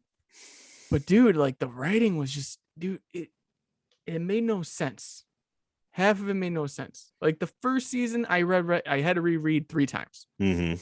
Because you liked it so much, or it was confusing? Because I had to understand it. Gotcha. The way it flowed. Like, the first time I read it when it came out in singles. Mm-hmm. Then I read it again through the app. And then I said, you know, I'm going to try one more time. And I found all the singles and read it all in one sitting. Wow. Third time I read it, it was good. I'm not saying it was great. It was good. The season 2, I read it all the way through the first time. No understanding of what was going on. Didn't care. I was like, all right, you know, I'm going to do the same thing I did with season 1. I'm just going to reread it all again. But this time and it in one still sitting, made no sense. I'm not going to read it on an app. I'm going to read it like I did when I liked it for season 1. And dude, I made it to like issue 5 out of like 13. And I was like, I'm done. I'm tapping out. And I already read it. I was like, I was respectful though. You gave it that much time before you said nope. And I do like when we did Punisher Circle of Blood, I honestly read it like 4 or 5 times, trying to find stuff that I really, really liked about it. You just couldn't. And I just found more and more I hated. Wow. That's amazing. Yeah. So enough about me. Let's talk about Tim. Well, before we go into mine, do you have any honorable mentions? Ooh, you don't have to go into why you hated them, but just honorable mentions. Zombies Assemble from Marvel. Zombies Assemble. Now I'm going to have to read that. It was Marvel Zombies in a manga form comic. Oh, because they were trying to compete with manga because of the fact that it's so popular. Like, I don't know if many know, but they outsell comics like 7-to-1 ratio. So that it was their attempt at doing it, and it was around the time that Marvel Zombies had came out, and they got a great reception from it. And they tried to do the same thing, but this time in manga format. So you start from the back and work your way forward. And I read them all, and it was a manga with 22 pages that I could have just read Marvel Zombies again and been happy. Well, here's my list. I'm going to do my honorable mention first. Go for it. Because everything on my list I absolutely hated, like with a passion. As much as you hated what was on yours, I hated the stuff on my list equally as much. So for this one honorable mention not to make the list, the other stuff on my list is complete garbage. So my honorable mention is Captain America Annual number 8. And that's the cover where him and Wolverine are fighting. All right. The cover is iconic. It's a fantastic cover. And that is the best part about the entire issue. The rest of the story is total snot. And I think Captain America and Wolverine fight for all of like 2 or 3 pages, and then that's it out of a 64-page annual. I hated it. Absolutely hated the issue. I was super excited to read it, and when I read it and was done with it, I think I looked at my ex-wife at the time. She was my wife. Then I said, "What the hell did I just read?" She's like, "I don't know. What did you read?" I said, "I read this." Well, it looks cool. Well, it's not. That is the peak of this. So with that being said, here's my number 5. Okay. Batman/Superman from the New 52, number 1.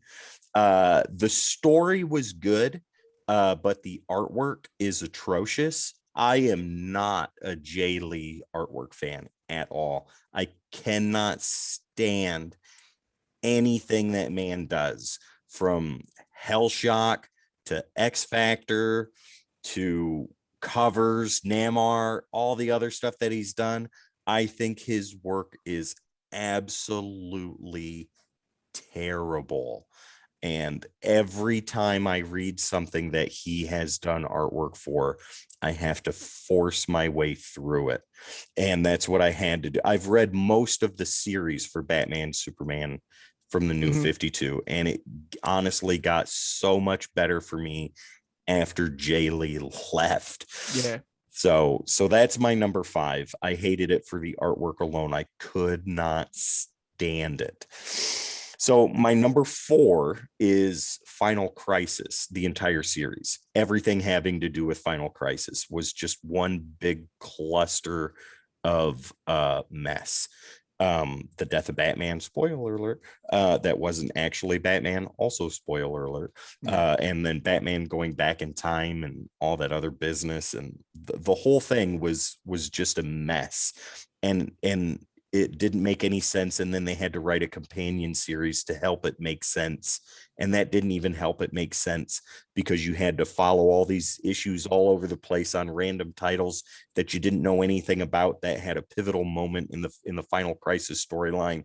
It was ridiculous. It was horrible, and it was the worst summer event miniseries I've ever read. The funny fact about that series is I was just getting back into everything. Like, I was off for a while, and I was reading like New 52, where it was after the Johns run, after they announced all the rings and everything else. Atrocitus is on the cover of Final Crisis, and that's the only reason I picked the whole story. I mean, I bought every tie-in. I hated it. It didn't make my list, obviously, but I didn't think it was atrocious. Oh. Well, number 3 is one of my favorite characters. Like, my top 2 favorite characters are Moon Knight and Spider-Man, and they rotate between 1 and 2 all the time. So number 3 is what almost got me to stop reading comic books. Like I had just come back in during Civil War and was reading Spider-Man all the way up to this, read the Civil War storyline, the Back in Black storyline, which was amazing, and all that stuff. And then they do this Amazing Spider-Man number 545, the issue where Mary Jane and him make the deal with Mephisto. Joe Quesada, I'm looking right at you, sir. That was the worst mistake you ever made for Spider-Man ever, simply because you didn't want him to be married to Mary Jane anymore. And I will never forgive you for that. Amazing Spider-Man 545, like, I was reading the storyline one more day, reading up to it, and I was really intrigued up until that issue, that panel where Mephisto's like, "I want your marriage." What? Why? That doesn't make any sense. Peter, just let Aunt May die. It makes more sense to let her go because she's old and it's her time and she needs to move on. No, Mephisto's like, nah, I want to make sure that the world knows that you two were never married. Your love never happened. The past 10,000 comic books that had to do with you and Mary Jane falling in love and being together and kicking ass and doing this and that and everything else never existed. So we're going to go ahead and wipe that. And Peter's like, yeah, sure. let's do that. That sounds like a good idea. Then one more day, or a brand new day, I almost quit reading comics altogether after that. Marvel almost lost me as a fan. Marvel lost me a long time ago, don't worry. that issue, that was something else. Okay, my number 2 is also a Spider-Man issue, but this is Web of Spider-Man number 25. And I think that this issue is just poor and lazy writing. Okay. It's the 25th issue, so it was a super issue. I think it was bigger than normal. And you have this space alien. Like, okay, now I know which one you're talking about. Okay, I was trying to remember which one it was. He's on the cover giving Spider-Man a bear hug. I agree.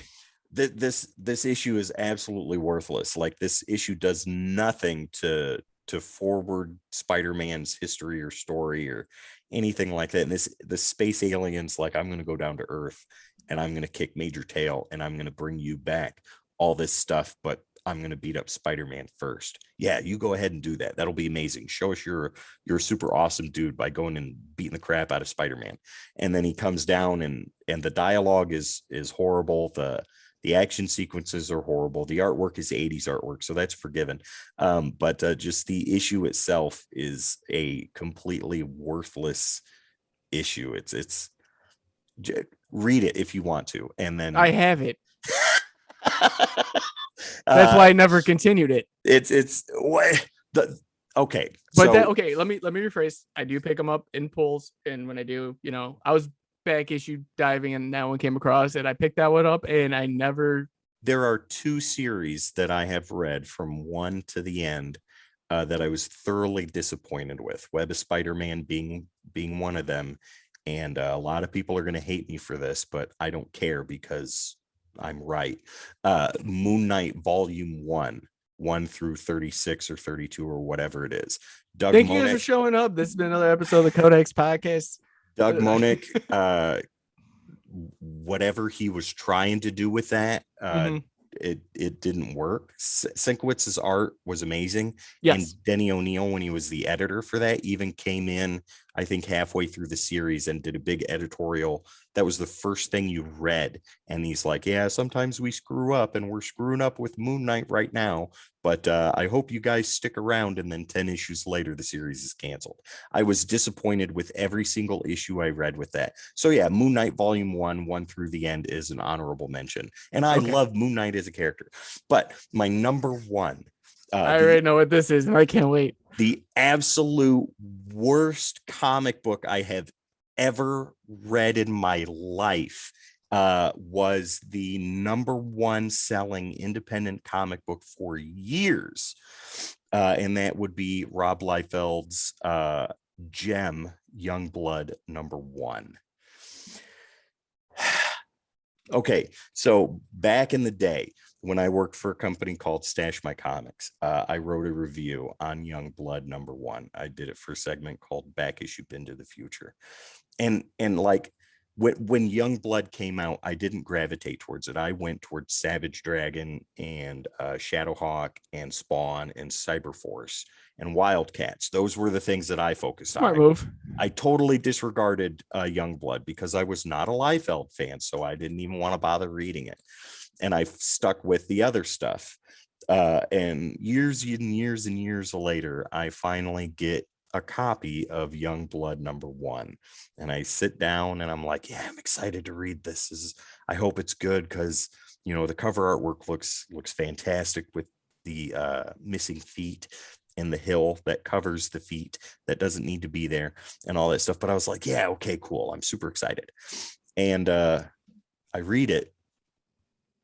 And I'm done with the first half of it. And I'm like, okay, that's it. Well, no, you have to flip it over and read about the international team on the other side, who is going to fight a knockoff of Saddam Hussein or Saddam Sudan or whatever. It was horrible, horrible. And then you read the other half of that and you're like, what did I just read? How was this the most sold independent comic book in history? Oh, that's right, because Rob Liefeld did the cover.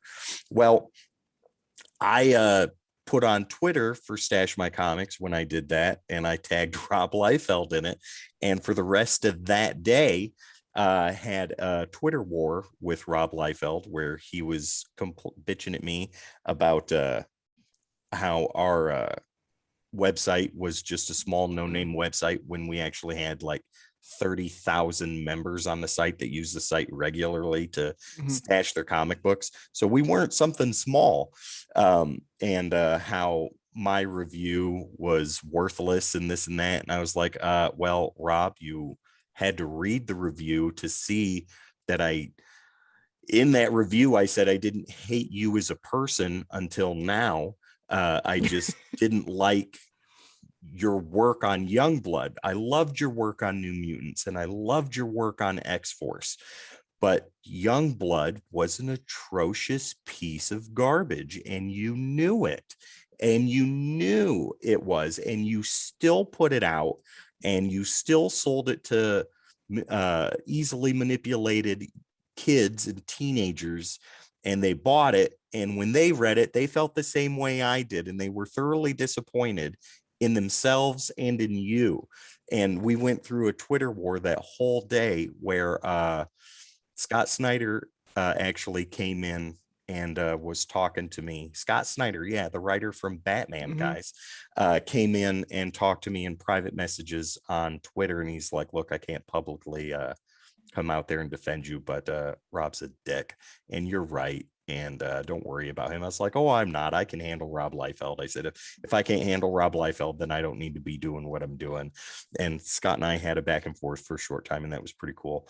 And Greg Capullo, I think, even liked one or two of the tweets that I put out and stuff like that. So yeah, Rob, if you're watching this, which I didn't think you would actually read the review, so I highly doubt you'll see this episode, but on the off chance, oh my god, if he does, just I don't care how much hate we have for each other. I this is clout right here. Get him to hate us. On the off chance that you do see this episode, I liked your work in New Mutants and X-Force, and Youngblood was an atrocious POS, and you know this. I'm reading Supreme right now, and Supreme is better by leagues than Youngblood, but it's still not good. And you know that 50% of the work that you do is not good work. Let's take the Snake Eyes red suit cover, for example. That was horrendous, and you know it was.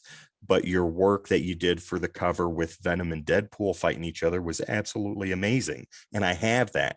So I don't hate you as a person. I just don't like you as a professional, which you are not. So yeah, those are my top 5. Okay, so moving on. Which leads us into our topic of the week, because Rob Liefeld is one of these people. Yeah. Topic of the week this week, brought to you by Tim Morse. Speculation issues. How do they affect you? And as always, I have our top 3 answers. Very curious about this. So with number 1, yeah. So I'm gonna butcher this person's last name as I normally do. William Cyroles. That sounds about right. I'm going with that. Strictly as a collector who likes full runs, it can be annoying to have that one issue that's out of my price range, but I find it fun. Just an example, I bought the first appearance of Rocketeer for $8 2 months ago, and I love the movie. Have to admit, it's cool to see it being a hot book right now. And again, these are in no particular order. Next, we got Jason A. Martin. I can say that last name. I hate it, and I hate anyone that does it.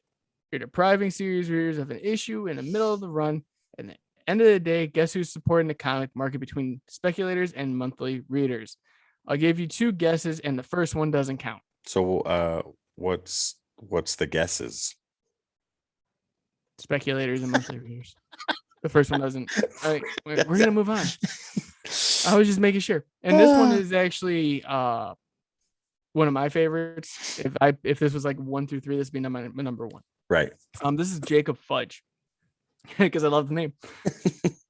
That's the answer. As a retailer, Oh, this is the one. You didn't tell me about this. No, I would not tell you because I want to tell you on the Yep. show. As a retailer, not great because most people don't find out about spec books until after we have them ordered. Then everyone who's late to the party gets, I'm gonna use a different word, upset that we don't have any left. That can kill the future, or that can kill the future business because they'll decide to try, not to try coming back. But as a retailer, I can't afford to have a ton of extra copies of every book sitting on the shelf by the off chance that the book becomes a speculation book. That's why we try to encourage people's pull list, but people don't want that. They want whatever book is hot. This is obviously doesn't apply to 98% of my regulars whom we couldn't survive without, but specifically to the spec market collectors. Yeah. So thank you guys as usual for your answers. Especially the retailer. That's really awesome. You jumping in, man. I appreciate that one. That brought a whole different perspective to what we were thinking. But for thoughts, Tim, what's your feeling on it? Okay, so speculation stuff. With Mr. Martin's comment, initially, I will agree with him to start, and I'll tell you why. Because I highly disagree with speculation buying, right? Because you overhype something that doesn't necessarily deserve the overhype, and then you make the price skyrocket in the secondary market, which the publishers don't care about. They don't care about the secondary market. We control the secondary market. And then you've got these people that go out and buy 50 issues of whatever is hot that they can then turn around and sell for 10 times above cover price. I agree that you're taking issues away from collectors that want to read the stories and enjoy the stories, whereas the speculator buyers are speculator buyers first and collectors second. So they don't care.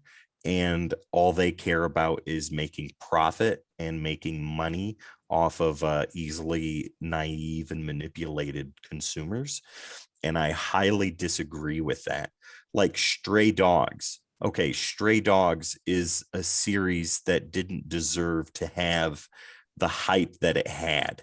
It was the guy that did the artwork for My Little Pony and then came over and did Stray Dogs.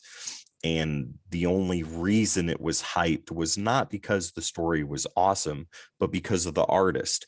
And then the book skyrocketed in price, and now nobody that works a regular 9 to 5 can afford to buy those issues. And I think it's absolutely ridiculous.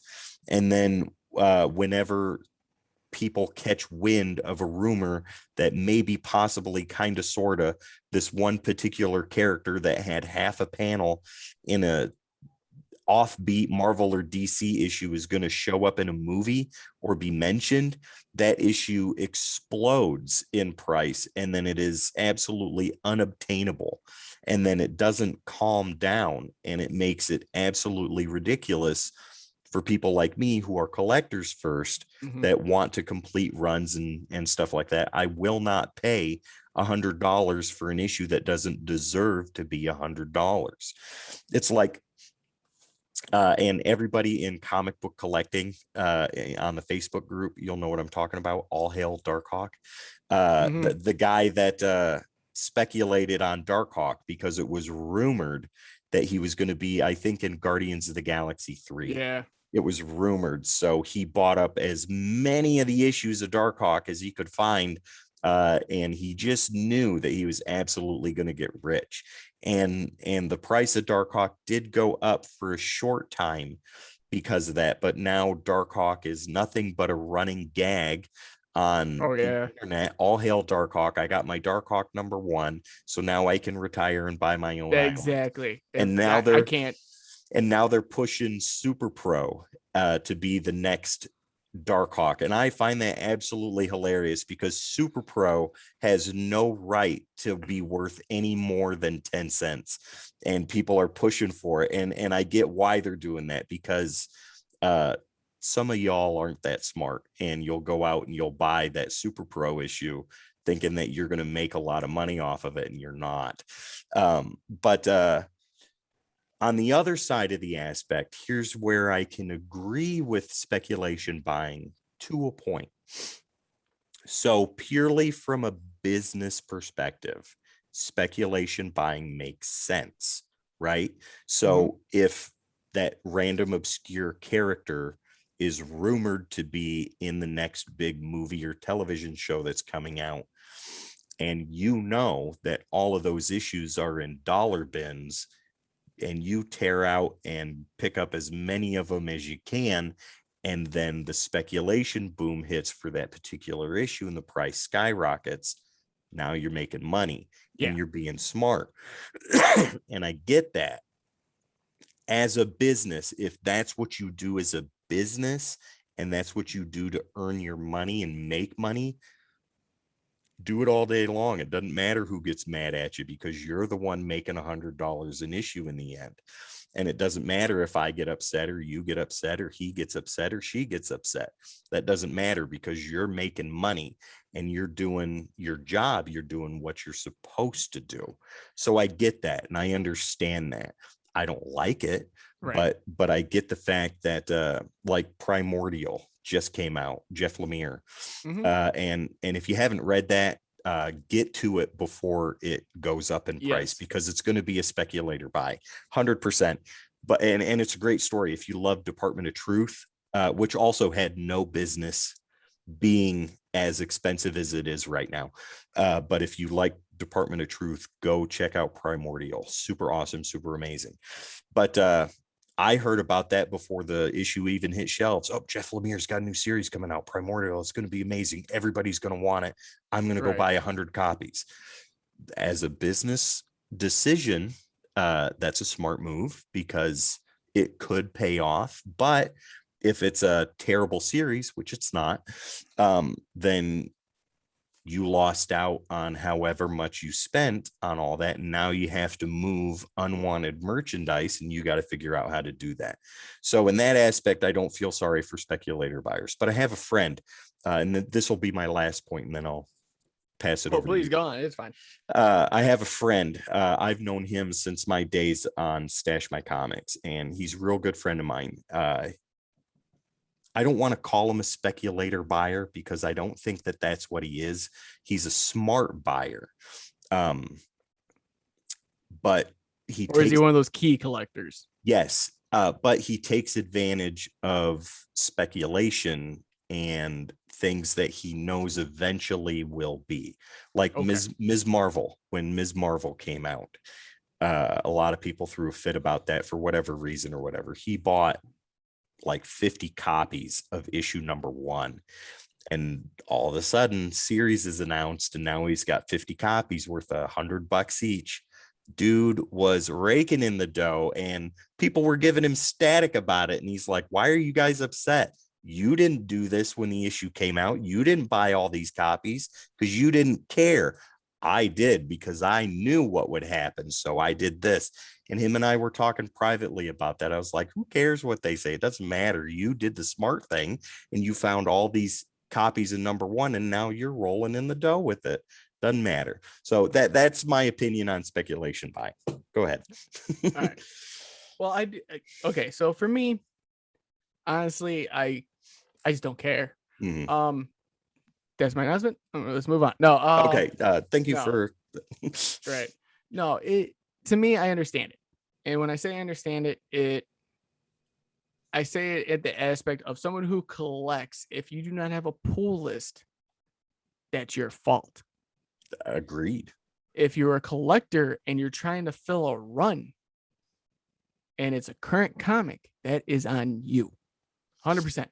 If you're not going to get Stray Dogs number 1, and it's in your solicitation, and you're not putting it on your list, you drop the ball. Department of Truth. I was going to get it. I told myself not to. Now I'm kicking myself because of the fact that it's that much and I can't afford it. And I'm not going to try to. I'll figure out a way. I'll buy it in trade. It doesn't matter. Yeah. I'm still going to read it. I'm still going to get the same enjoyment, happiness, whatever, same emotion out of it that I would have got if I read it as it was.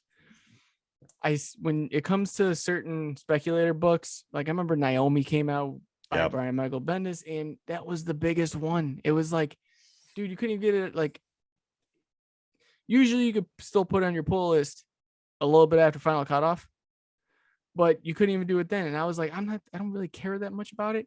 Like, I got to care about it. Like, if I had to, like, if I'm buying something, I do my research. I look into it, see if it's affordable. If it's not, I don't do it. If it is, I'll buy the run. I don't care. Guess what? I missed out. My fault. Not anybody else's. Mine. As for people that are getting the speculation books and buying 50 of them, that good for you. Go. If a lot of shops now will limit you to 2. And then other people, they'll bring another friend in and be like, hey, he wants 2 too. So now you have 4. Yeah. Great. Cool. You're not getting your 50 anymore. And that's the thing. So with speculators, do what you need to do.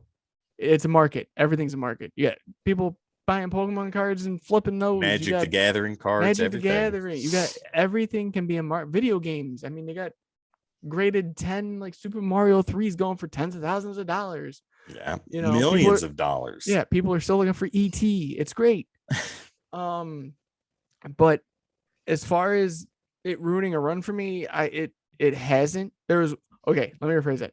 I had one comic shop back when I lived in Illinois, and it was the one closest to my house. I'm not gonna say who it is because I don't want to get them caught because they were always good to me, except for this one time, and I dropped them as a like I'd go in there and pick up books every now and then if I needed like an extra for myself. Like if it was like, oh, I wanted this covered, but they have it, you know. If not, no big deal. There was a speculation book, and they took my book out of my pull list, out of my box, and sold it to the person because I wasn't there to pick it up on Wednesday. I'd have been very upset about that. And as soon as I did that, I went to one that was like 30 minutes away, started my pull list there. I told the guy the story. The guy gave me his copy that day. He's like, dude, that's not cool. Here you go. I'm lucky enough that the comic shop that I go to, which I will not mention because I don't want anybody else going to it and taking advantage of what I take advantage of. He puts all variant covers, doesn't matter what they are, all variant covers out on the shelf for cover price. Yeah. As a collector, that's badass because I can go and get that 1 in 50 variant for $4.99 or $3.99 or $5.99 and not pay $100 for it. Right. I did that with Dark Ages and Moon Knight and Daredevil. I got the Daredevil manga variant cover for $3.99. I thought that was amazing. I thought that was awesome. Right. So, I mean, for me, like I said, most people see it as a dark time, but I think it's time we get into the Dark Ages there, Tim, and do our review of Dark Ages number 1. And you know what? As you being the special guest this week, without Sonny here, I will let you take this review off. I will let you have your time to shine, and you tell me what you thought, and the audience, because, you know, they love us, all 5 of them. Okay, so Dark Ages number 1. I'll have to open it up. Shocking, I know, to touch. You're bending it. Spider cracks. So the work on this, let's take a look here. We've got Tom Taylor as the writer. Ivan Coelho as the artist. Brian Reber is the color artist, and VC's Joe Sabino is the letterer. So with that being said, just a quick preview of what happens. So something takes place in the Marvel Universe. This is not Marvel Universe proper. I believe this is more along the lines of a multiverse thing. Yeah. So Spider-Man's in his apartment with Mary Jane and Jessica Jones and Luke Cage and all that stuff. And all of a sudden, every spider person in the city, Miles Morales, Gwen Stacy, Peter Parker, their spider sense goes bananas, and it like goes bananas so hard that it almost kills them. Meanwhile, some event is taking place and the Avengers are going to try and figure out what it is, because there's like this major worldwide earthquake taking place. Well, needless to say, some of the Avengers don't make it, and I'm not going to say who. But Spider-Man is trying to go back to his apartment where everybody is. He's like, got to get back to Mary Jane. And then this EMP pulse happens across the entire world. So that means Iron Man's pacemaker doesn't work. His suit doesn't work. Spider-Man's web shooters don't work. So he's in between skyscrapers and he goes to shoot. Nothing comes out. And I love this because people are just standing there watching Spider-Man plummet to the ground because he can't reach out and grab anything.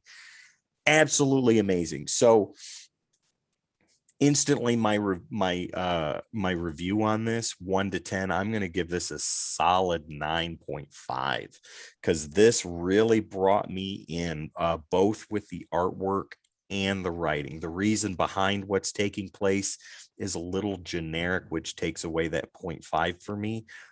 But it's exciting, and it's an absolutely fantastic start to something really, really cool. And I think that this is going to be the event of the year, even though it's outside of continuity. That makes it even better because then they can do whatever they want to any characters that they want. And that makes it more exciting to me. That's Tom Taylor's bread and butter, is out of continuity. Dude. So yeah, artwork and writing, 9.5 out of 10, 100%. Awesome. For this all day long, and I am so excited. So you're not recommending it at all? No, don't go and buy this issue. Do not speculation buy this series. Yeah. Don't get cover C. Series. It's not a 10. You won't like it. Yeah. If you don't like 0.5s, you're not gonna like 10s. There you go. Okay, so for me, you kind of gave a general overview or review of the issue. The thing that got me was the part with Apocalypse. Oh, dude, I didn't mention that on purpose. Please go ahead. Okay, so I'm not going to mention much, but when he's standing there and he goes, "This power, I want it." Yes. I was like, what is going on? What? So not knowing at first that it wasn't in continuity, once I realized it wasn't in continuity book, I was like, oh, he's gonna hurt somebody. It's going like down. Tom Taylor. And then so I'm not gonna give too much away at the end, but Parker's basically this whole story has been told almost as a lead up. Peter Parker's narrating it. Yeah. Of the events of what was happening. Oh, yeah. Yep. Absolutely. And at the end, we get Parker sitting around a fire, and I'm like, I can't tell you, but you got to go read it.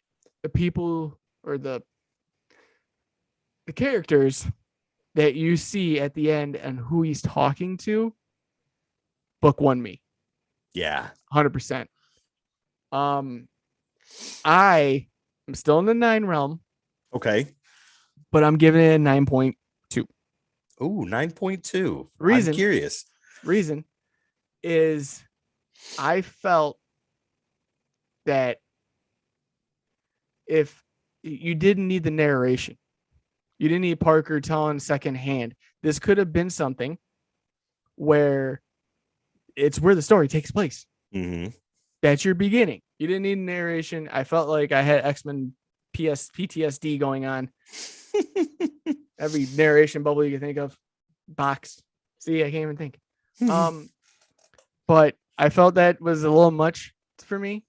But the story itself and the artwork in there. Tom Taylor can write anything. I'll read anything he writes. I am a fan for life. Like 100%. But 9.2, it is probably one of the best first issues I've ever read, in my opinion. Ever or this year? Top 5. Really? That's interesting. I think this is one of the best series that I've read this year. Yeah. I wouldn't go this year for me. But hands down, top 5 best I've just to kick off. Nice. You know, like I want to know how this whole thing goes. And with that, I do want to announce right now, because I got Tim on. Hey, buddy. This will be part of Decoding panels as well. Yeah, that's happening. Yeah, So we that'll be will coming have out soon. this issue by issue within the month that it comes out, before the next issue comes out. It'll be up and ready to go for everybody to see, everyone to hear, listen to Tim's voice, have a good time. It'll be there. But yeah, so you gave 9.5. Yep, 9.5. I gave it 9.2. We're still in the nines there, buddy. That's pretty good though. That's a solid start. Yes, a very good start. And Yep. it dude, from page to page, the artwork was amazing. The story was well driven. Like I said, that was the only downfall for me was I think in my mind, Tom Taylor did amazing. Like the narration was a great idea. I'm not knocking the idea of it. What I'm saying is that you didn't need it, and you could have told the story as is, and it still would have been a masterpiece. Still would have worked. Yes. Yeah. You could have made this a series, like a long formatted series instead of the mini. But yeah, as always, guys, I do want to throw a shout out. Thank you, Tim, for being on. You're very welcome. Appreciate it. Next week, I do gotta say, if he's back, and I'm sure he will be because he's been texting me the entire time. Hi, Sonny. Yeah. Hey, buddy. We are going to finally get Evil and do Forever Evil. And Ooh. Sonny, when you get back, you got to bring the Evil, buddy. So we will be covering Forever Evil. As usual, thank you guys.